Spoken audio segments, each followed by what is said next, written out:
Hello everyone, कैसे हैं आप सब लोग। Welcome back to ICT virtual classroom Dehradun. मैं निखिल राणा, क्लास 8th का अपना मैथ्स का टॉपिक जो हमारा अंडरस्टैंडिंग क्वाड्रिलेटरल्स है उसको कंटिन्यू करेंगे। एंड आई होप सो कि आज वो लास्ट क्लास रहेगी या फिर कल से ज़्यादा कल एक क्लास और रहेगी, ठीक है।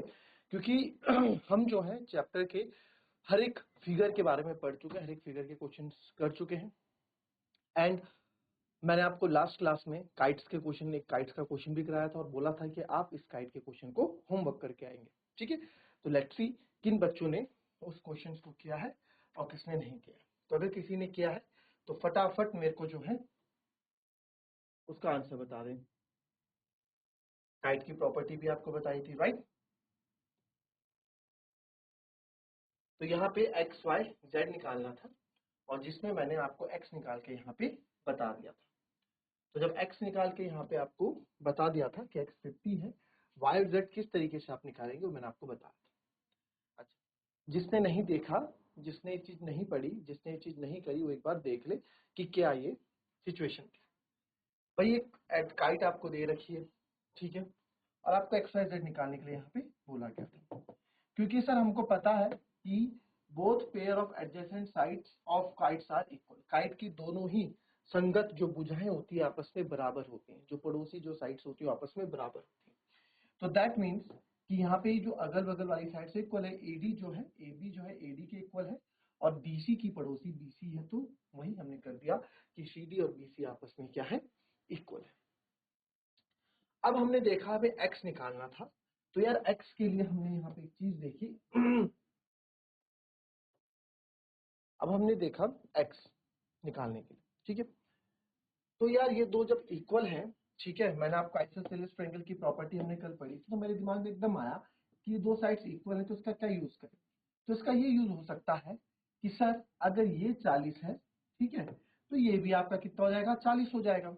तो इन ट्रायंगल एबीडी में हमने देखा कि sir AB equals to AB है एंड जो जो साइड्स इक्वल होती है उनके अपोजिट एंगल्स इक्वल होते हैं, ठीक है। आप 9th क्लास में थ्योरम भी पढ़ोगे। बट ये आइसोसेलेस ट्रायंगल की एक प्रॉपर्टी भी होती है, दो भुजाएं इक्वल तो उनके सम्मुख कोण भी बराबर होते हैं। तो सर जब ये 40 है तो ये भी 40 होगा, ठीक है। तो सर इसके 40 आने का फायदा हमको क्या मिला जी, इसके 40 आने का फायदा हमको क्या हुआ। हाँ, अगर सर ये पूरा होता x, ये पूरा x होता तो हम एंगल सम प्रॉपर्टी से, यानी कि त्रिभुज के तीनों कोणों का योग 180 डिग्री होता है, उसकी मदद से यहाँ पे 40 प्लस x बराबर 180 रखते और x की वैल्यू निकाल देते। बट यहाँ पे दिक्कत क्या होगी कि x आधा ही है और यही हमको निकालना है। तो इसमें कोई बड़ी बात नहीं, हमने बोला अच्छा x आधा है, तो कि हमने देखा यार जब x आधा है तो ये भी तो एक ट्रायंगल बन रहा है ना।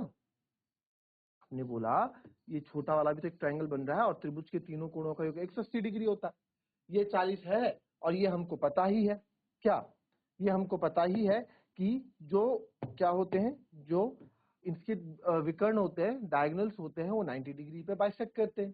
क्या करते हैं, 90 डिग्री पे बाइसेक्ट करते हैं, यानी कि बाइसेक्ट नहीं करते, सॉरी 90 डिग्री बनाते हैं यहाँ, ठीक है। तो जो बड़ा डायगोनल है वो छोटे डायगोनल को बाइसेक्ट करता है और 90 डिग्री का कोण बनाता है। ये आपको मैंने आपको ना डायगोनल की ये जो प्रॉपर्टी थी आपको याद करनी है, लिखा रही है हर एक चीज। तो 90 डिग्री बनाता है, तो हमने बस अब बढ़िया 90 40 और एक्स एन ट्राइंगल एडी, इसका नाम हमने ओ रख दिया था। तो एओडी या एओडी में हमने देखा तीनों कोणों के एंगल का सम, यहाँ से एक्स हमारा 50। अब कहानी आती है, अब कहानी आती है किसके लिए, अब इस y के लिए। अब कैसे करेंगे सर, y का भी ऐसे कर लो, है ना। y का देखो, y का बहुत इजी है, सोचो कैसे होगा y देखो कैसे होगा, सिंपल सी बात है। अगर सर ये 90 है तो इधर वाला भी तो 90 होगा, इधर वाला भी तो क्या होगा, 90 होगा, है ना। तो आप लिख सकते हैं यहाँ पे, क्या लिख देंगे यहाँ पे, इससे में आ जाएगा, यहाँ लिख सकते हैं इन ट्राइंगल सीओडी या डीओसी, कुछ भी आप लिख लो। In triangle DOC angle Y angle D plus angle O plus angle C is equal to 180, क्योंकि त्रिभुज के तीनों कोणों का योग 180 डिग्री होता है। तो एंगल डी है सर वाई, एंगल ओ हमारा 90 डिग्री है, एंगल सी 32 दे रखा है इक्वल टू 180। तो वाई 90 और 30 120 122 इक्वल्स टू 180, तो y इक्वल्स टू 180 माइनस 122, तो y इक्वल्स टू 8 और 30 58 5 ये हो गया y इक्वल्स टू 58। तो सर y भी 58 आ गया, कोई बड़ी बात नहीं है, y भी आपने क्या है 58 निकाल दिया, इजी, कोई दिक्कत हुई? आई डोंट थिंक सो कि कोई आप लोगों को दिक्कत हुई होगी, है ना। y क्या आ गया आपका, अब y 58 आ गया, ठीक है सर, y क्या आ गया 58 आ गया, y आपका 58 आ गया। अब क्या है, चलो यहाँ से निकाल तो दिया, यहाँ लिखने की जरूरत क्या है, अब हमको z निकालना है, ठीक है। अब z कैसे निकालेंगे भाई, z के लिए भी कुछ करना पड़ेगा। देखो z को निकालने के लिए दो चीजें हैं, z को देखो कैसे निकाल सकते हैं, z को सोचो बहुत इजी है, सोचो z को कैसे निकालोगे आप,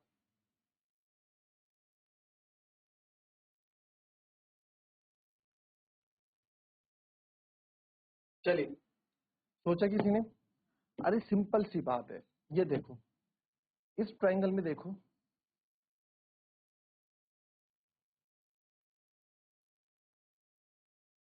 भाई ये दो साइड्स भी तो इक्वल दे रखी है, इनका भी तो कोई मतलब होगा। DC जब BC के बराबर है, DC जब BC के बराबर है, तो इनके अपोजिट एंगल्स भी खोलेंगे, ये y है तो ये भी y हो जाएगा। तो बस फिर इन ट्रायंगल DBC में आप एंगल सम प्रॉपर्टी लगा के z की वैल्यू निकाल दोगे, बताओ कैसे। देखिए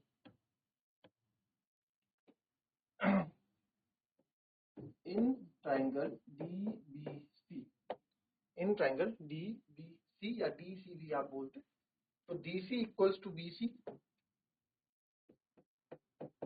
DC BC के बराबर है। तो किसी भी त्रिभुज में जब दो साइड्स बराबर होती है आइसोसेलेस ट्रायंगल होता है, और उसके अपोजिट, इसके अपोजिट वाला एंगल इसके अपोजिट वाला एंगल आपस में इक्वल होंगे, तो DC के अपोजिट एंगल B और एंगल D इक्वल होंगे, तो angle B is equal to angle D होगा। एंगल B कितना है y, और y हमने कितना निकाला था अभी थोड़ी देर पहले, y हमने निकाला था एंगल D है ना y हमने 58, एंगल D है y, angle B is equal to y, और y आपने क्या निकाला था 58, देयरफॉर एंगल B भी क्या हो जाएगा,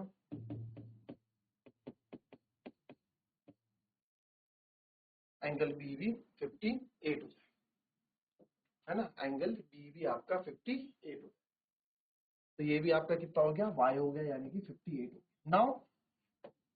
नाउ इसी ट्रायंगल की बात हो रही है, angle D plus angle B plus angle C is equal to 180 degree. Angle D क्या है सर, एंगल D आपने अभी यहाँ बताया, एंगल D हमारा y था, एंगल B भी y है।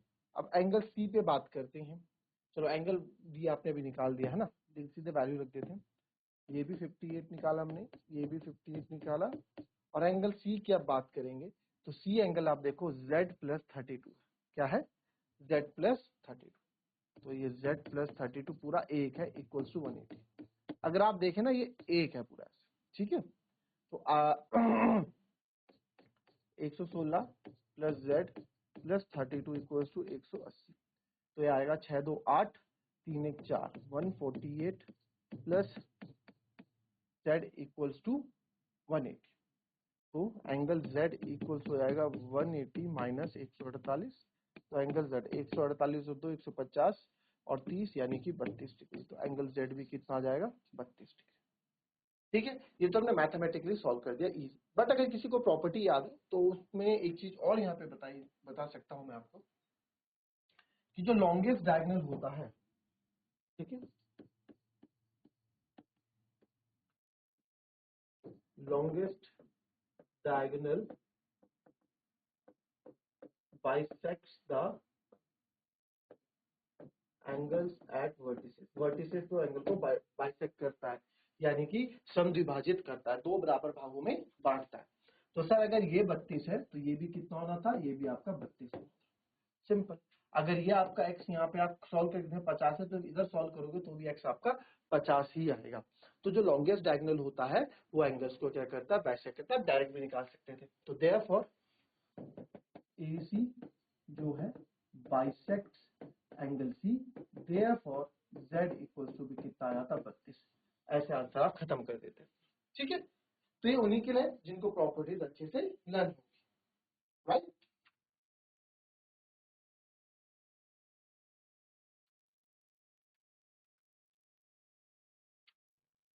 ये चैप्टर हमने खत्म कर दिया है। ठीक है, तो अब कुछ क्वेश्चंस पे और बात करते हैं और रिवीजन करते हैं। हमने पुराना पढ़ा है, आपका revision in parallelogram ABCD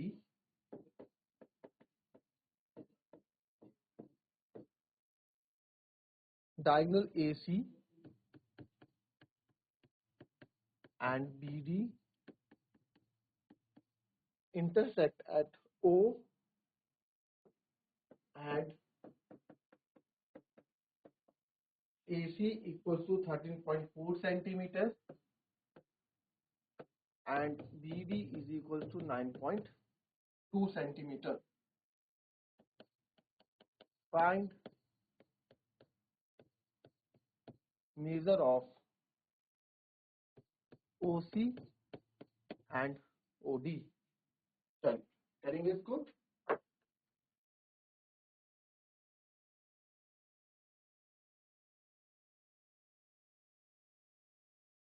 in a parallelogram, क्या बोला कि एक पैरेललोग्राम है ABCD, ABCD, diagonal AC and BD intersect at O। जो डायगोनल AC है और जो BD है वो क्या है, आपके O पे इंटरसेक्ट करते हैं। एंड AC जो है 13.4 सेंटीमीटर है पूरा और BD 9.2 है। तो आपको OC और OD निकालना है। तो बहुत इजी क्वेश्चन है। तो आपका जो है तो हाथ हो जाना चाहिए। ठीक है, तो ये कितना दे रखा है आपको 13.4 AC, है ना। अब यहाँ थोड़ा खिचपिच हो जाएगा इसमें, देखें तो देखो आप, we know that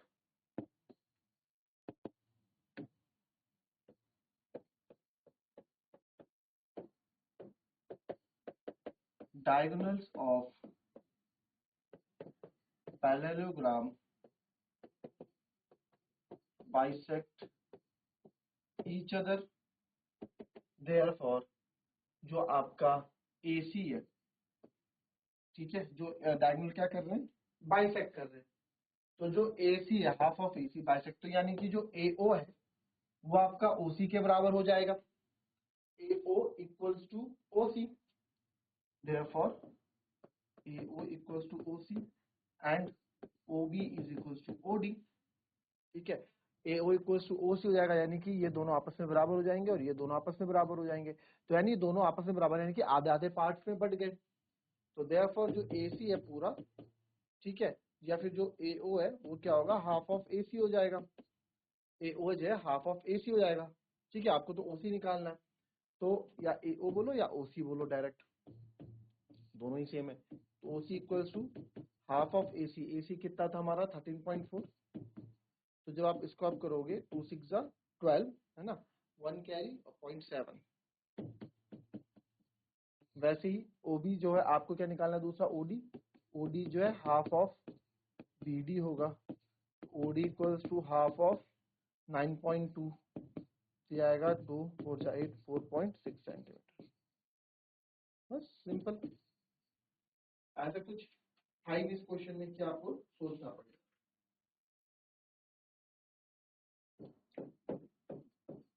If the angle of a parallelogram is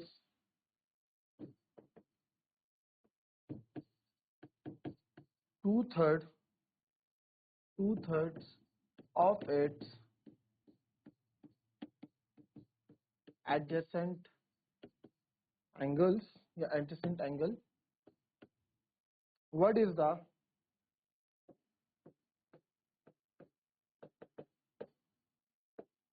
smallest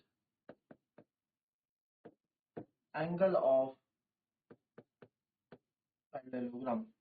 तो स्मॉलेस्ट एंगल पैरेललोग्राम का स्मॉलेस्ट एंगल कौन सा होगा? ठीक है,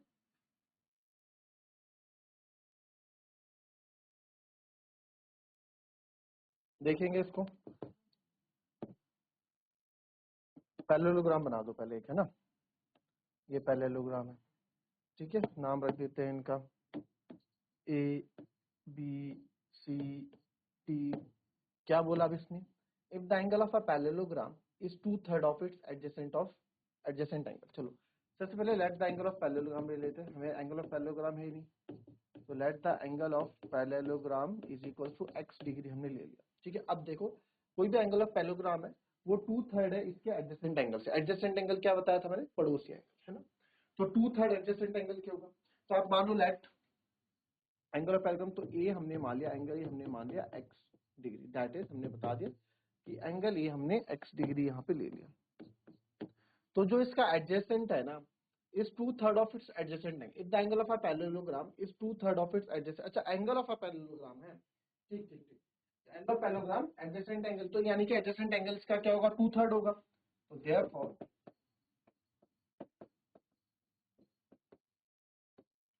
एंगल बी 2/3 ऐसे लिखेंगे, 2/3 ऑफ x होगा, सिंपल सी बात है ना, it's adjacent, 2/3 of its adjacent angle. ठीक है, ये हो गया। अगर आप एडजेसेंट एंगल को x लोगे, देखो क्वेश्चन के अकॉर्डिंग क्या बोल रहा है, the angle of a parallelogram, अगर किसी भी पैरेललोग्राम का एंगल क्या है? 2/3 है अपने एडजेसेंट एंगल से। ठीक है, तो आप यहाँ उल्टा भी लिख दो, लेट द, देखो दोनों तरीके से आंसर सेम होगा पर इससे आप ज्यादा इजी समझोगे, let the adjacent angle of a parallelogram equals to x degree. ठीक है, और वो एडजेसेंट एंगल हमने एंगल ए लिया है, ठीक है, x हो गया। अब एंगल ऑफ, तो देयरफॉर एंगल ऑफ पैरेललोग्राम जो है, एंगल ऑफ पैरेललोग्राम होगा वो क्या है? 2/3 है अपने एडजेसेंट एंगल का, तो x का 2/3 क्या होगा? ये 2/3, यानी कि ये हो जाएगा 2/3 x डिग्री। फिर वो रहा what is the smallest angle of parallelogram, तो अगर ये x है तो ये वाला क्या होगा? 2/3 ऑफ x, क्योंकि एडजेसेंट एंगल है। तो आपको पता है इनका सम क्या होता है? 1/, इन दोनों का सम 180 डिग्री होता है, एडजेसेंट एंगल का सम, प्रॉपर्टी हमने पढ़ी है।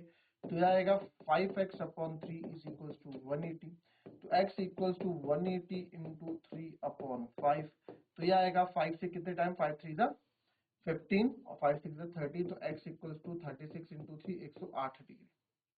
ये कितना आ गया? 108। तो जब ये 108 है तो ये भी आपका 108 होगा। इसको आप निकाल दो, इसको प्लस कर दोगे, या फिर 2/x इक्वल्स टू 108 आ गया ना, तो बचा कितना है?